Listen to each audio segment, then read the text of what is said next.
Olá a todos, somos do curso de Filosofia da PUC Paraná, do campus Curitiba, e hoje vamos tratar do tema Linguagem Artística e os Limites e Possibilidades da Arte. Os filósofos que escolhemos para tratar desse tema são Kant, Hegel, Arthur Schopenhauer, Nietzsche e Adorno. Os colegas que vão colaborar para esse projeto são a Adriele, o Lindomar, o Wesley, o Jefferson e eu, que me chamo Josiele. Olá a todos, eu sou Wesley e vamos falar um pouco hoje sobre Theodor Adorno e a obra de arte. É interessante lembrar, quando se fala de Adorno e obra de arte, o seu debate com Walter Benjamin. Ambos fizeram parte do Instituto de Pesquisa de Frankfurt, mais conhecido como Escola de Frankfurt, e tinham opiniões diametralmente opostas com relação à arte. Pois, enquanto Benjamin notava nesse aumento de acesso à arte pelas massas, nessa reprodução da arte, reprodutibilidade técnica que ele vai chamar, que poderia caracterizar em algum momento algum tipo de revolução, por exemplo, o cinema, pela imagem do cinema, pelo olhar do cinema, seria possível acarretar algum tipo de revolução. Para Adorno, isso não passava de um produto de consumo da indústria cultural. Adorno ele traz para nós essa expressão, a indústria cultural, para substituir a expressão cultura de massas, pois cultura de massas daria a entender que aquilo que está sendo consumido seria um objeto das massas, de forma espontânea das massas, e não seria algo produzido pelos produtores que determinaram o consumo visando somente o lucro. Adorno afirma que a indústria cultural ela vê o ser humano somente por duas vertentes, ou como trabalhador ou como consumidor. Então, se por um lado Benjamin vê um caráter político-social na arte, e Adorno separa o social do artístico, nós temos que ver o porquê disso. Para Adorno, a arte é a aparência. É a aparência de si mesma na medida que procura ser algo perfeito num mundo imperfeito, aparência da expressão daquilo que o artista procura eternizar de um mundo que não é eterno, de uma temporalidade corrente. Enquanto que para Benjamin o pensamento ele é imagético. O que significa isso? Quer dizer que o pensamento se dá por imagens. Não quer dizer que pensar seja uma sequência de imagens, mas imagens que levam a pensar. Então, ao se deparar com uma imagem como a do cinema, a arte, segundo Benjamin, do cinema poderia levar as pessoas a terem um pensamento crítico pela imagem. Isso ele retoma de Baudelaire. Para Adorno, a indústria cultural já determinou isso. Ela coibiu todo tipo de criatividade, e aquilo que está contra a indústria cultural, obviamente, não seria exibido no cinema, não teria uma popularização, até porque ela mata a criatividade do artista. O artista tem que estar conforme as leis da indústria cultural. Então a arte ela é ameaçada em uma sociedade fechada, como a ditadura, pela coerção, pela violência, como ocorreu na Alemanha entre 1933 e 1945, como ocorreu no Brasil entre 1964 e 1985. E então é inimaginável quantas obras de arte já morreram assim que nasceram, justamente por essas sociedades fechadas, né? Em sociedades abertas, para Adorno, as ditas democráticas, a indústria cultural liquida a arte. Ela, de certa forma, ela finda a arte, pois toda a arte seria destinada a ser um objeto de lucro e perderia aquilo que há de criativo como expressão do mundo. Aquele mar de possibilidades, a partir do momento que os artistas viram-se livres do poder da igreja e da nobreza, não se concretizou. A chegada da arte ao mercado, que poderia significar o reforço da autonomia da arte, foi justamente o contrário. A arte ficou submissa aos ditames do mercado. Mas Adorno não fecha a sua questão sobre a arte numa perspectiva somente pessimista. Em uma perspectiva otimista, um tipo de sociedade que os indivíduos se emancipassem, fossem autônomos, fossem criativos, comunicativos, a própria existência seria uma obra de arte. A existência, tornando-se obra de arte, não haveria necessidade de obras de arte separada. Iria acabar com essa cisão ao artista e arte. Isso se daria a partir de uma reconciliação do homem consigo próprio, da humanidade com a natureza.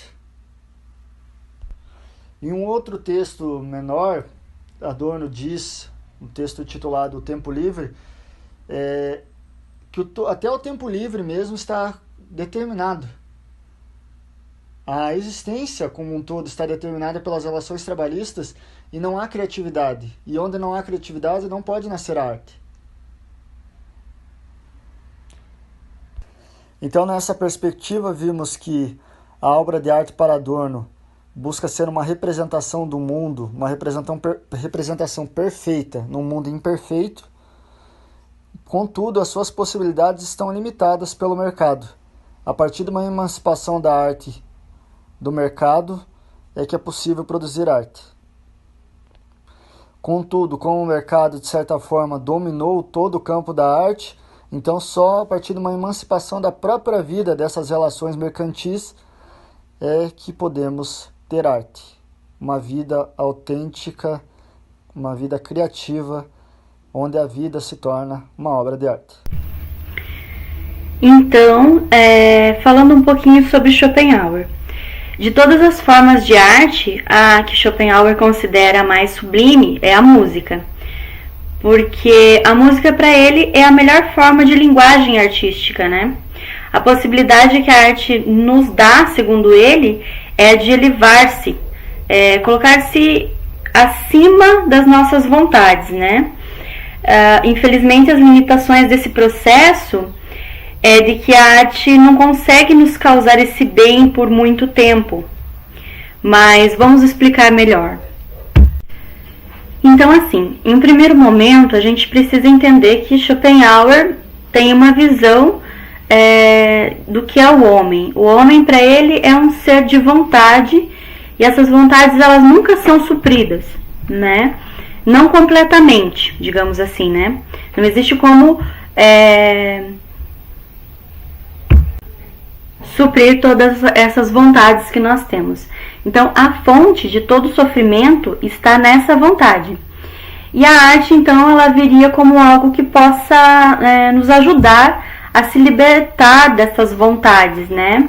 Então, assim, para Schopenhauer, o homem ele precisa se abstrair do seu ser de vontade. Ele tem que voltar-se para uma parte mais profunda do seu ser para conseguir se libertar desse processo vicioso que te causa dor, sofrimento, angústias, né? Então, de que forma que a gente poderia fazer essa libertação da alma, né? Que seria a emancipação do ser. Porque se a gente conseguir fazer esse processo, a gente tem uma experiência de contemplação da vontade, da verdade, aliás, sem a influência dessa vontade, né? Desses desejos que nunca são supridos. Então, Schopenhauer, ele começa a falar de uma forma muito bonita da música, né? Ele fala da música como uma linguagem artística. Para o filósofo, a música é a melhor de todas as formas de arte porque ela consegue revelar as nossas vontades, as nossas ideias, através dessas dimensões da linguagem que ela pode atingir. Então, assim, na verdade, a música para o filósofo ela é isolada das outras artes, porque ela não é uma cópia, não é uma reprodução de algo, ela é uma linguagem comum a todos. E ela é tão simples que é como se todos nós pudéssemos sentir como o autor sente, o autor da música, né? E ela é como se ela expressasse uma essência íntima de todos os fenômenos, ou seja, da vontade em si. Então é como se fosse uma arte que ela não fala de dores e sofrimento, ela fala da própria dor, ela fala da própria felicidade em si, digamos, né? Ou então da própria tristeza em si. Então, quando a gente fala quais são as possibilidades da arte, para Schopenhauer é como se a música, é um exemplo, né? Como contemplação estética, é como se ela nos trouxesse uma completa satisfação, uma satisfação total de todos os nossos mais profundos desejos. Então a gente pode entender que através da arte o homem ele se liberta dessa escravidão que ele possui pela vontade. Então aí a gente pode entender que a arte ela possibilita a superação da vontade. Então através dela a gente está superando essas nossas dores e angústias, né? Então assim, levando em consideração as limitações da arte, o ponto negativo é que a gente não consegue usar a arte o tempo todo. Então, seria um cessar definitivo das dores e angústias humanas? Não, né? Então, assim, é algo que a gente pode usar para nos auxiliar na vida, por alguns momentos, apenas de uma forma breve, né? Então, a gente pode concluir que o homem, para Schopenhauer, é um ser de sofrimento. Entretanto, ele pode se libertar disso, mesmo que seja temporariamente. Como ele pode se libertar disso? Através da arte e da contemplação dela. Em específico, para Schopenhauer, como ele fala de uma forma muito carinhosa, através da música. Então aqui se pensará o juízo de gosto, esse conceito de Kant que ele expressa na sua crítica da faculdade de julgar, que ele mesmo, né, diz na introdução, nenhum dos prefácios, que é um meio termo entre dois trabalhos que ele já havia feito, que é com a razão prática e a crítica da razão pura, que foi o seu primeiro. Então o juízo de gosto de Kant, com isso ele propõe que é o juízo acerca do belo, o juízo estético, o belo que apraz. É uma satisfação única do belo que é aprazer. E ele diz que o juízo de gosto, então, é um juízo desinteressado. E o que ele quer dizer com isso? Ele quer sugerir com desinteressado que é um juízo incondicionado, de certo sentido. Ou seja, se tem, por um lado, né, no seu trabalho da crítica da razão pura, condições para se construir um conhecimento, e por outro, na razão prática, condições para um agir moral, sendo que aquela, né, tem limites já pressupostos e que dão a condição para se elaborar um conhecimento, e esta, a razão prática, demanda a formulação de enunciado universal que faz com que a ação se dirija e se direcione de determinado modo. A crítica da faculdade de julgar, então, seria esse meio termo que não tem um vínculo com nenhum tipo dessas condições. De maneira bem sumária e restrita, né, respeitando os limites desse comentário e de tempo que se pode dizer aqui. Então, até eu quero ler uns trechos de Kant, porque daí fica muito mais fácil de compreender, porque a escrita dele é uma escrita que incita isso, né? Então, ele fala assim que um objeto de inclinação ou um outro que uma lei da razão nos obriga a desejar, né, se referindo aqui nessa lei da razão prática, e uma inclinação, de certo modo, os limites que se pressupõem na razão pura, não nos deixam a liberdade de eleger nós mesmos um objeto do prazer. É que Kant, ele propõe que a arte apraz e que isso é um modo de satisfação, mas ele não nega que existem outros modos de satisfação, né? Inicialmente ele diz que é um modo de satisfação com aquilo que é agradável, né? Até seguindo um exemplo que ele diz, o que é agradável para Kant? Bom, é como que dizer que a fome é o melhor dos temperos, pois o agradável, a partir de Kant, é uma satisfação que é patológica e condicionada, que vale também para os animais, né? Portanto, né, quando a gente se vale de que a fome é o melhor dos temperos, a gente não está emitindo um juízo de gosto, mas estamos guiados pela nossa necessidade, pela inclinação que nos demanda suprir essa falta, e por isso que isso nos contenta, segundo ele, tal qual para os animais racionais. E por outro lado, tem a satisfação com o bom, que é quando, né, seguimos uma lei da razão que nos obriga a desejar, né, de certo modo, e é aquela coisa que ele mesmo propõe, né, que quando a lei moral fala, não há objetivamente falando nenhuma outra escolha livre em relação àquilo que tem de ser feito. E é a satisfação de você, a partir do enunciado lógico elaborado por si próprio, poder guiar-se nos seus atos, né? Nesse sentido, então, o juízo de gosto não pressupõe nenhum conceito da coisa, né? Você não é só porque a coisa conceitualmente existe no gosto e no apreço de outras pessoas que isso vai interferir no juízo de gosto do sujeito, né, que está ali com essa faculdade de julgar desinteressada. Ou pelo menos não era para ser assim, segundo Kant, né? E de modo sucinto, para fechar, então, o juízo de gosto seria, né, com esse desinteresse, o fato de você não colocar um sentido na coisa antes de experimentá-la, né? Você não conceituar a coisa, de modo que isso, de certa maneira, seja um obstáculo para o seu apreço livre de condições, né? Pois todo interesse produz uma necessidade, segundo Kant, né? O que quer dizer aqui? Se haver um interesse posto, seja de obter algum fim, ou interesse que antecedeu essa relação com o belo, ela não vai, dessa relação não será emitido um juízo justo, mas nesse sentido de ser desinteressado. Na arte, então, não se deve pôr um sentido, mas sim, a partir do apreço dela, construir um sentido. A arte deve nos suscitar a buscar o sentido.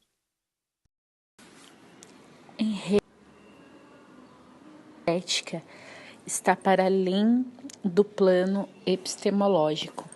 Encontra-se em um plano ontológico, porque Hegel pensa o belo, a arte, atrelado à noção de conceito, sendo que o conceito, para o autor, é compreendido como potência, uma potência que realiza-se sem perder a sua essência, que encontra-se atrelada à grande ideia, ao espírito absoluto, à verdade. É possível compreender a potência em Hegel através do exemplo da árvore e da semente. A semente possui em si a potência de tornar-se árvore. Para tornar-se árvore, a semente nega o seu ser semente e torna-se árvore, que é outra coisa, que não é semente, mas que ao mesmo tempo continua tendo em si aquilo que a semente era.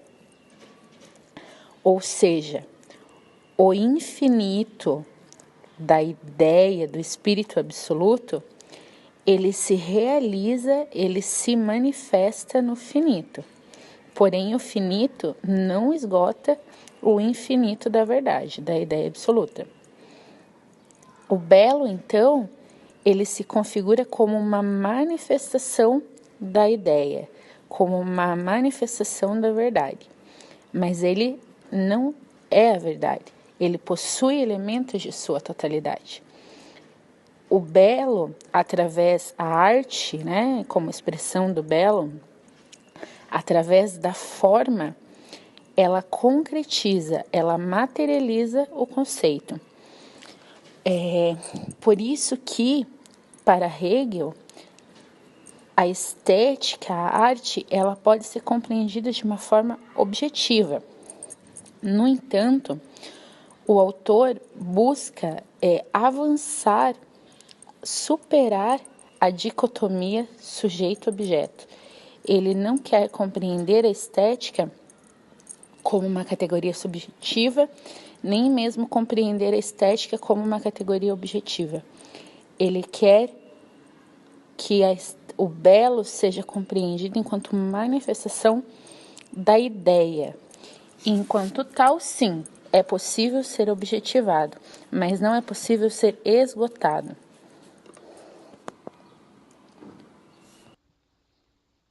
Bem, dadas as contribuições anteriores, nós passaremos agora a trabalhar Nietzsche, né? Então, veremos em Nietzsche como acontece esse processo estético, né? Como se dá a arte em Nietzsche.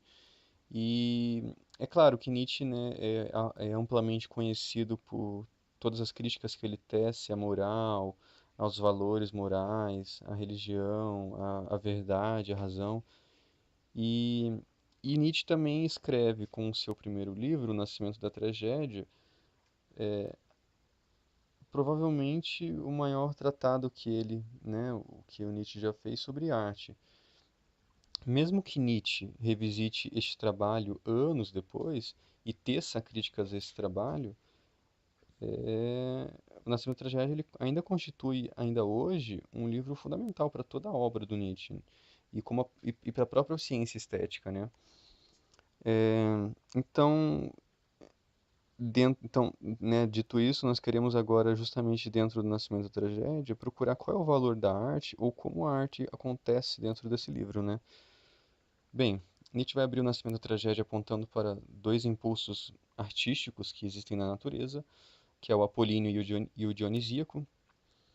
O primeiro, o apolíneo, ou Apolo, o deus Apolo, é o princípio de individuação. Ele é o princípio de luz. Então, é o princípio que faz surgir o mundo a partir de um caos originário. Ou seja, é um princípio ordenador, né?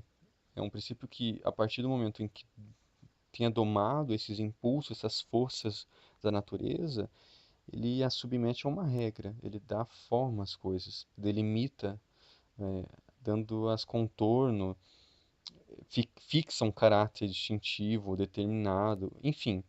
Apolo, portanto, é justamente aquele que impõe ao devir uma medida, uma lei, né? Enquanto Dionísio, ou esse princípio originário dionisíaco, né, esse princípio de natureza, enfim, Dionísio é justamente o nome grego para êxtase, né? É o deus do caos, é o deus da fúria sexual, do fluxo de vida, é o deus da fecundidade da terra, é o deus aonde na noite cria-se som, é o deus da música, né? Da arte universal. Portanto, é o próprio deus de todas as artes.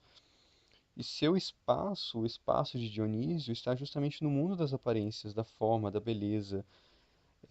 Então, ele é o deus, assim, justamente, né, o deus da beleza e da arte, né? É o deus também nascido da fome, da dor. Dionísio é justamente o deus perseguido pelos outros, né? E Dionísio é aquele que vai despertar no humano essas emoções dionisíacas, ou seja, em êxtase, o humano vai sentir que todas as barreiras que existem entre ele e outros humanos, entre outros homens, estão rompidas e só existe lugar para uma intensidade nisso. Nesse mundo de emoções inconscientes, o homem ele perde a consciência de si e ele se vê ao mesmo tempo em um mundo de harmonia e de um mundo de desarmonia, né? Então, em um mundo de consonância, de dissonância, de prazer e de dor, de construção, de destruição, de vida e de morte. Portanto, o próprio mundo de Eros e Thanatos, né? E essas distinções no texto de Nietzsche sugerem que ele encontra justamente nos gregos duas vias de análise, uma para cada um desses princípios. Então, primeiro, o apolíneo, Nietzsche vai encontrar com o período homérico, aonde os gregos para Nietzsche superam o horror, o terror da existência, produzindo uma arte de aparências, uma arte a partir do nascimento dos Olímpicos, né? Ou seja, onde os gregos criam uma existência, eles pensam a existência sob o sol dos deuses, né? Ou seja, os gregos superam os infortúnios da existência por meio de uma mera aparência. Enquanto a segunda perspectiva, justamente a dionisíaca, Nietzsche vai falar que os gregos têm isso na própria tragédia grega. Então, a tragédia grega em Nietzsche, ou a arte dionisíaca, ela oferece uma visão muito mais profunda do mundo que a própria arte apolínea. Na arte dionisíaca, na tragédia grega, né, em particular, a destruição do herói trágico traz alegria. Os espectadores, né, quem está assistindo, embora sendo forçados a testemunhar a catástrofe trágica, eles não ficam cheios de terror, mas ao contrário, tem, tem um sentimento de ser experimentado não como um horror, mas como algo sublime. E esse absurdo passa a ser vivenciado não mais como um absurdo, mas como cômico, como alegria. Ou seja, na tragédia existe uma função terapêutica, onde a tragédia ela torna-se alegria. A tragédia para Nietzsche é justamente aquilo que toda a filosofia e obra dele vai tratar, a afirmação da vida, porque o herói trágico ele está lançado ao devir, ele está lançado à existência e também às suas intempéries. Então isso é o que Nietzsche tem pelo princípio regido por Dionísio, justamente quando ele encontra na tragédia aquilo que Nietzsche quer ver em toda a vida, ou seja, você lançado ao próprio devir, como arte, como fazer artístico.